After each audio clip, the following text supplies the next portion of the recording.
이민우가 에릭, 전진, 앤디에 이어 신화의 네 번째 품절남이 된다고 합니다. 이민우는 오랜 시간 알고 지낸 소중한 인연과 서로 같은 마음을 확인하고 한 가족이 되기로 했다고 소식을 전한 건데요. 결혼 발표 직후 지난해 6월 이민우가 합류한 살림남 측은 품절남이 된 이민우가 8월 초 살림남을 통해 예비 신부를 처음 공개하며 연애부터 결혼까지의 풀스토리를 방송 최초이자 단독으로 공개할 예정이라고 기대를 업시키기도 했습니다. 최근 이민우가 겪었던 일을 생각해보면 이런 행복한 소식이 참 다행인 것 같은데요.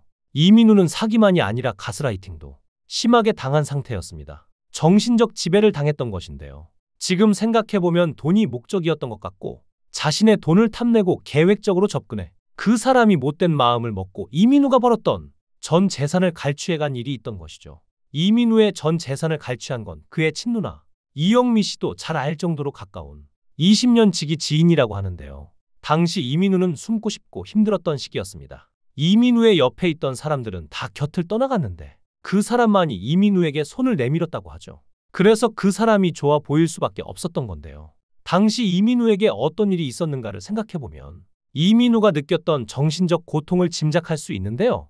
여성 2명의 강제추행 혐의로 신고를 당한 일이 기사를 통해 알려졌습니다. 피해 여성 중 1명이 술자리가 끝난 새벽 6시 44분께 인근 지구대를 찾아가 특정 신체 부위를 추행당했으며 다른 피해 여성도 있다고 주장하며 신고한 것이죠.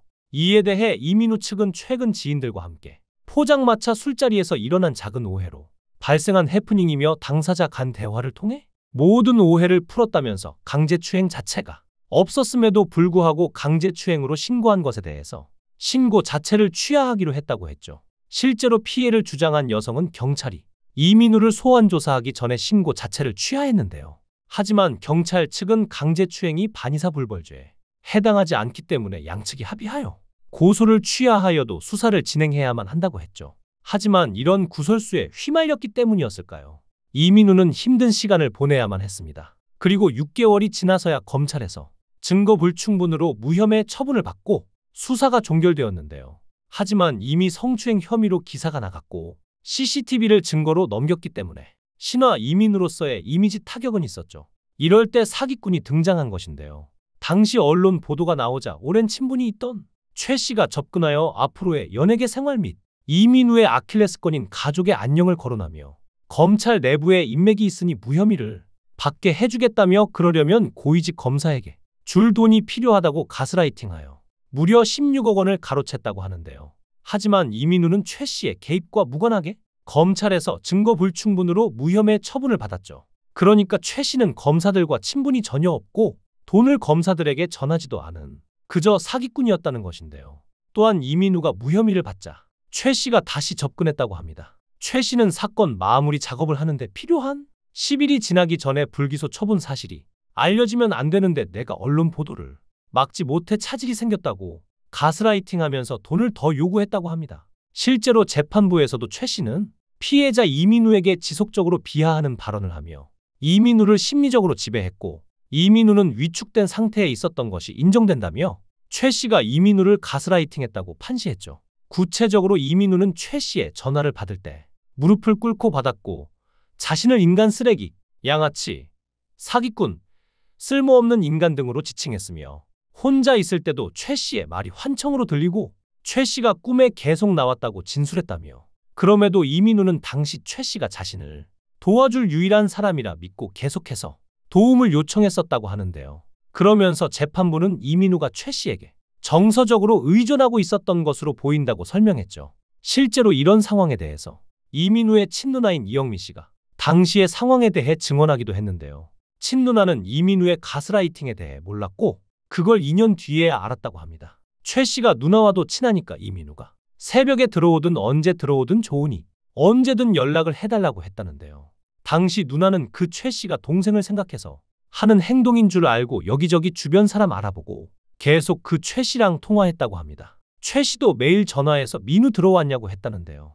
최 씨는 누나를 통해 동생의 정보를 얻었던 것이죠. 이어 한 번은 최 씨가 새벽 1시에 집에 와서 아침 8시에 나갔는데 그때 나가면서 누나한테 얘기 잘했다면서 인사를 하고 갔다는데요. 그래서 누나는 아무것도 모르고 고맙다고 했다고 하죠. 누나는 최 씨가 항상 옆에서 좋은 얘기 많이 해준 친구니까 고마웠다는데요. 하지만 나중에 알고 보니 절대 가족한테 말하지 말아라며 신화 활동도 힘들어질 거다라며 이민우의 약한 부분인 가족과 신화를 앞세워 3년 동안 협박했던 것이었습니다. 말을 다 못할 정도로 심하게 정신적으로 모욕감을 줬던 것이죠. 그렇게 이민우는 하루하루 숨을 쉴 수가 없었고 했던 얘기하고 또 하고 욕설은 기본이었던 그 시절을 보내면서 외상 후 스트레스 장애라는 PTSD 판정을 정신과에서 받게 됩니다. 참 이민우가 신화로 데뷔한 이후 얼마나 인기가 많았던지를 생각해보면 너무나도 안타까운 사건이 틀림없는데요. 이민우는 이남 일녀 중 막내로 태어났는데요. 데뷔 전부터 전주시에서 이름을 날리던 유명한 춤꾼이었다고 합니다. 집안 사정이 어려웠던 탓에 고등학교 때부터 댄스팀을 꾸려 공연을 하며 생활비를 손수 벌었는데요. 댄스팀 팀원들과 함께 서울특별시에서 열린 댄스 경연대회에 참가하였다가 SM 엔터테인먼트로부터 캐스팅되었고 신화 연습생에 합류하게 됐죠. 1998년 신화의 멤버로 데뷔했으며 신화의 멤버로서 13장의 정규 앨범과 7장의 비정규 앨범을 발매했는데요. 에릭과 함께 신화 컴퍼니의 대표를 맡고 있습니다. 서류를 처리하고 사인하는 일은 에릭이, 비즈니스를 위한 미팅은 이민우가 맡고 있다고 하죠. 또한 신화 10집부터 에릭과 함께 신화 앨범의 프로듀싱과 디렉팅을 전담하고 있고 신화의 안무 메이킹은 이민우와 안무팀이 전담하고 있다고 합니다. 현재 신화 내에서 음악과 안무 등 전반적인 조율을 담당하고 있으며 김동완은 멜론과의 인터뷰에서 신화 10집을 준비하면서 음악적으로 애매한 부분이 있으면 전적으로 이민우와 에릭의 의견을 따른다고 할 정도였죠. 리즈 시절은 신화가 한참 활발히 활동했던 2000년대 초반 시절 일명 쿨오터 이미지로 10대 여성들 사이에서 컬트적인 인기를 끌며 만인의 아이돌로 통한 이민우였는데요. 당시 이민우 개인 팬카페 중 하나였던 민우천사는 아이돌 개인 팬카페 회원수 1위를 기록한 것은 물론이거니와 다음 총카페 회원수 50위 안에 들었을 정도로 몸집이 컸죠. 또한 솔로 활동에 한해서는 M이라는 예명을 사용하는데요. 2003년 신화 멤버들 중 가장 먼저 솔로 가수 활동을 시작했습니다. 당시에는 아이돌 그룹의 멤버가 따로 나와서 활동한다는 개념이 제대로 자리 잡기 전이라 새로운 시도로 여겨졌는데요.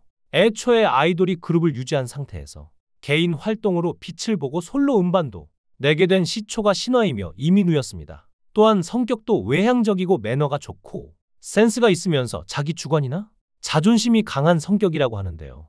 에릭에 의하면 짱돌처럼 내면이 단단한 사람으로 사람을 아우르거나 자기 의견을 치고 나가는 부분에 있어 좋은 의미에서 나폴레옹 같은 느낌이 있다고 하죠. 전진과 더불어 신화 내에서 가장 사교적인 멤버이자 신화의 마당발인데요. 내 동생이라고 불리는 사람들이 너무 많아 이민우와 삼촌동생이라는 농담까지 생겼을 정도죠.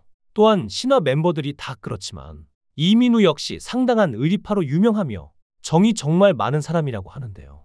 홍석천은 이민우가 자신이 커밍아웃을 했을 때 부끄러워하지 않고 남들에게 떳떳하게 소개해줘서 너무 고마웠으며 그런 일들에서 삶의 의미를 찾는다고 말했고 박민우는 이민우가 처음 보는 자신을 반년 동안 아무 대가 없이 재워주고 먹여주며 배우의 꿈을 포기하지 않게 도와주었다고 눈물을 보이기도 했죠. 이렇게 성격도 좋고 커리어도 좋은 사람이 이제 더 이상 가스라이팅이라는 범죄에 연루되지 말고 새로운 가정을 꾸리는 만큼 행복하게 더욱 멋지게 살아가길 바랍니다. 여러분들도 이민우를 응원한다면 응원의 댓글 부탁드립니다. 시청해주셔서 감사합니다. 강산TV였습니다.